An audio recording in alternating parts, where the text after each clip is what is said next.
teaching across various engagement projects. So I'm in the School of Architecture and following the students.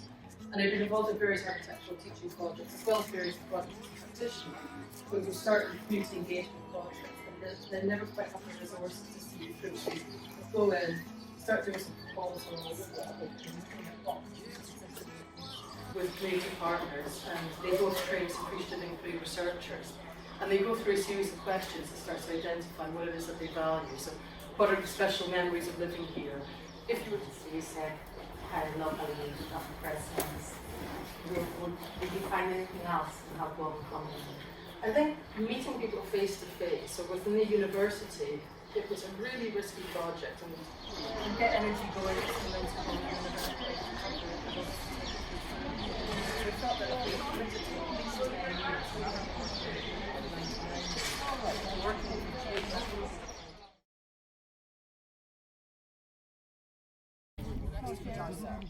So it will be a community-led initiative. So we've managed to get some funding to build these raised beds, to plant vegetables. You know, we haven't quite figured out how we're going to do it. It takes quite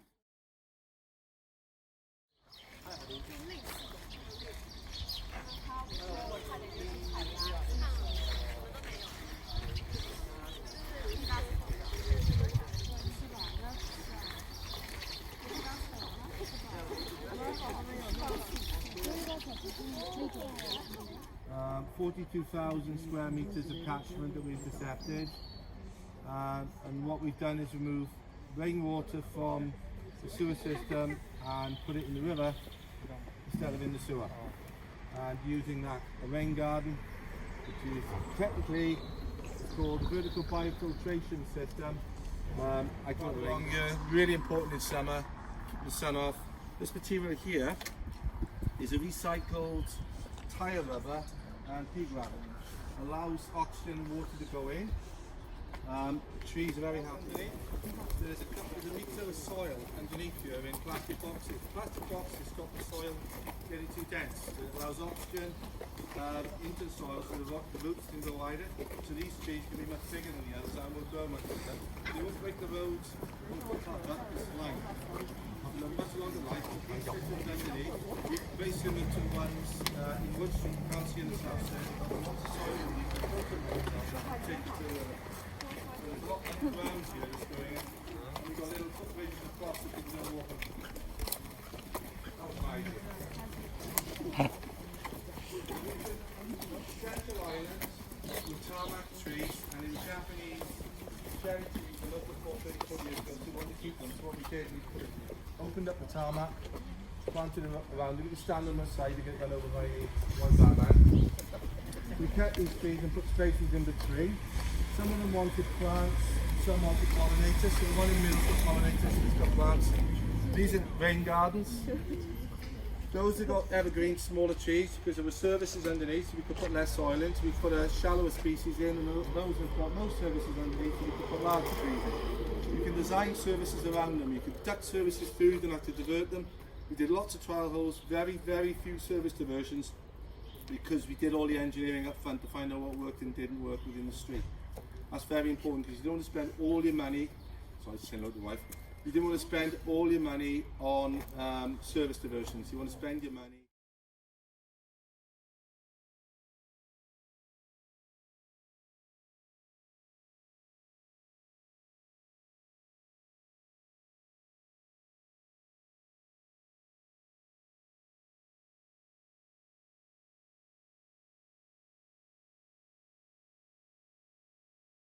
such as children, people with disability, and women, so they can be protected from immediate eviction.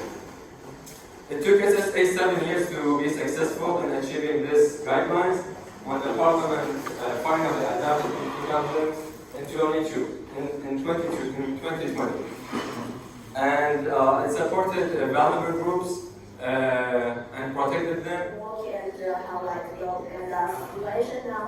And we finished this part already. And yesterday when we walk around the profile of beneficiaries about the children, how do they identify these children, or how do they work with the community, or they just like how to program and networks. And we realized that in the beginning they focused really on the urban area. They focused on improve the living condition of the slum residents. But gradually they find that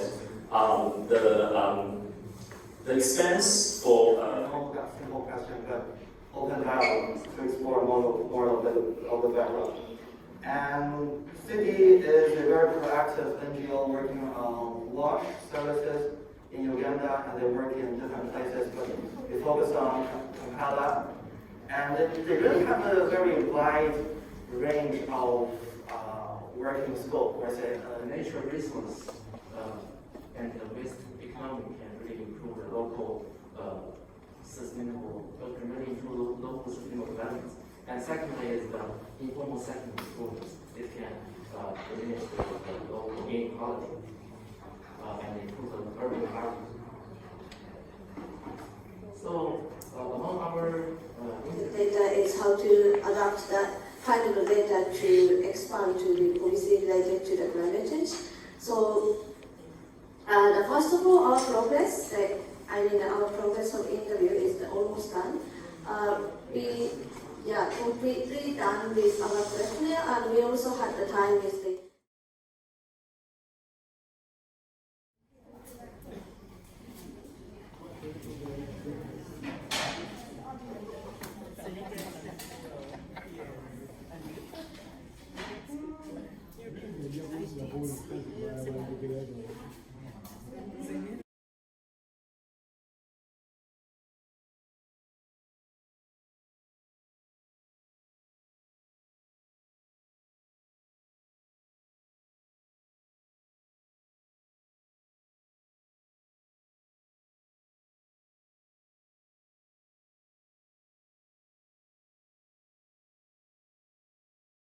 the similar group who is working on a similar policy, and then collaborate on that policy presentations. So if two groups are working on climate change, your group, one way to do that, you send a partner to other groups. Sit and listen, come back with notes where you can begin to kind of incorporate things into your. Cities, where more than 50% of the global population lives, only occupy 3% of the global landmass. They're considered the engines of global economy, but cities disproportionately use 70% of global resources. Consumption, pollution, social, environmental and economic injustices results in unsustainable cities. Achieving global sustainability is contingent on cities being sustainable, resilient and livable. Layout, density, building form, transport infrastructure, collectively called the urban form, was proven to have significant impact on all aspects of urban life.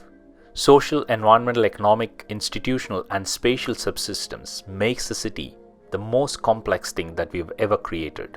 Urban subsystems manifest themselves spatially, adapting, transforming and keeping cities in a flux.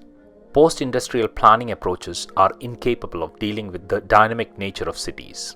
Recent advancements in complexity science, machine learning, artificial intelligence and big data can provide alternatives. With 1.3 billion population and rapid urbanization, Indian cities are growing haphazardly and in complex ways. As a consequence, they're losing their identity, deteriorating in its vibrancy, humanity and livability.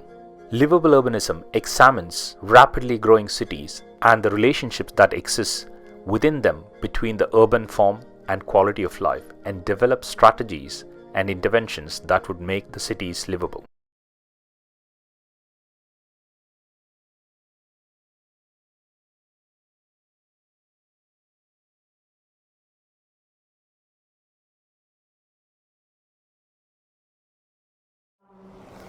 It may sound initially like I'm just talking about promoting something that I've just finished and that has just been published, but I think, as I said earlier, that it does tie in quite well with a number of the questions that you're addressing and the themes that you very briefly described to me in our introductions yesterday. So I'm just going to tell you about it. Very briefly, I've literally got a slide per chapter, so that's about as abridged as I can make it. But I've got some opening propositions for this book. There's been quite a lot written about ethics and urbanism one way or another. I'm sure you're familiar with books like Just City, talks about an example of that, intergenerational housing, that is focused on,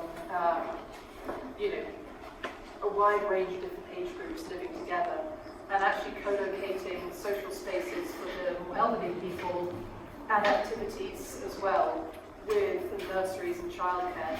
And actually when I did my research there, it was quite interesting because there were clearly friendship groups had formed across the generations, between neighbours, but there were also multi-generations of families living in the same area. The elderly people where they don't have to pay back anything, or either provide agriculture extension programs and services with good funding. The PPP bill also basically was put in place to govern how procedures for these projects have to be put in place. And still, will not let them convene because they are not following this act. They are not following the guidelines, and so the police has the mandate to stop them. In addition, we have the anti-money laundering laws.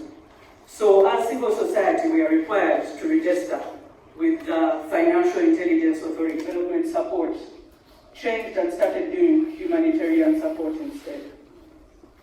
Some that were actually in long-term projects, the projects were cancelled halfway. So you find that that's global situation. Currently, I can say, for example, as SSA, we are also being affected by globally, but from our context, we've been very much working in silence, looking at ourselves as the gatekeepers of knowledge, the ones who create the knowledge, the ones who disseminate the knowledge. But one of the things that we are doing in the Urban Action Lab that speaks to these new partnerships that we're seeing, the new spaces that they're Community leaders, individuals who have a lot of knowledge, a lot of experiences about what communities go through in their day-to-day experiences, to share these experiences with the students. Of funding being directed to government, and then government disburses to civil society. But that was mainly because the government was looking at how to control civil society's participation in governance and politics and elections and that kind of thing. So the conversations did not go far. They were around between Feb and May 2021. But the discussion didn't go far because most of the development partners were first and foremost against it, because they were seeing it as controlling civil society, not allowing civil society to have that freedom to speak out about the oppressions that are happening in community. But they were also looking at it as a fact that because at some point some agendas are set by the international development agencies. Budget core circular. Budget core circular also requires that gender, climate change, and mainstream. Yeah. So everything in the law is there, but the challenge. We work with institutions, ministries, and government. And in those institutions, we need focal point persons. You know, it's not like every person knows you and every person knows you. Of course, when you say, I am from Akira, you have what it is. You know, let me make that clear. You say, oh, my name is student, I'm coming from the other. Oh, they will give you what it is. You know. What they call scenario setting. So in this case, you may want to set a scenario that we are setting a scenario where we are establishing the data or data sharing or data management, whatever you want to call it.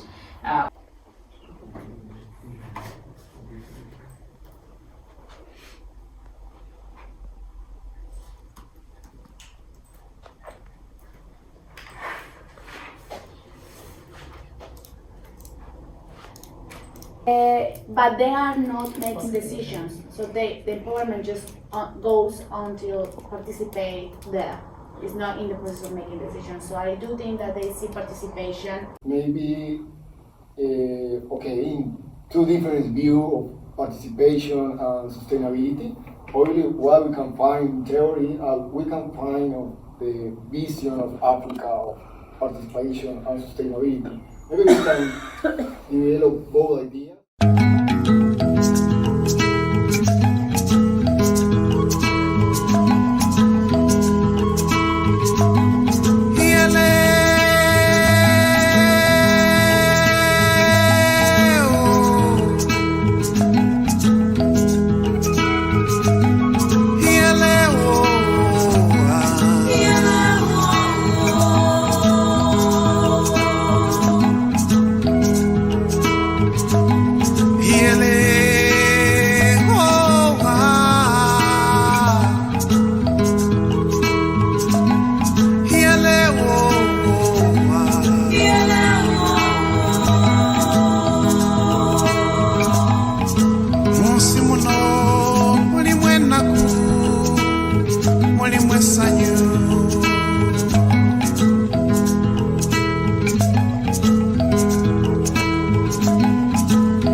Tulabye bingi gye tukote